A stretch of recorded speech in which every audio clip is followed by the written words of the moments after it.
How to make homemade pickles. First, you need your cucumbers.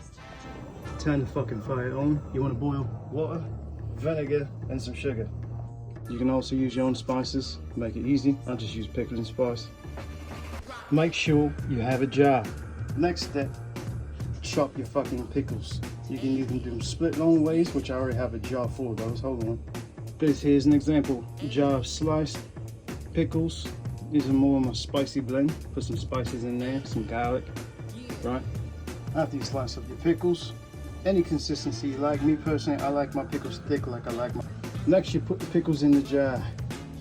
Now with your sugar, water, and vinegar boiling, whisk it well. Blend that sugar up. And after it reaches a boil, that's pretty much done there. Turn the fire off. Put some pickle seasoning in the jar. Season the pickles. Take your mixture, pour it into the jar. Bam. Put your lid on the jar. Alright, so tighten it up. Let it cool off for about an hour. Then you put it in the fridge, wait a couple of days. You got yourself some fucking pickles.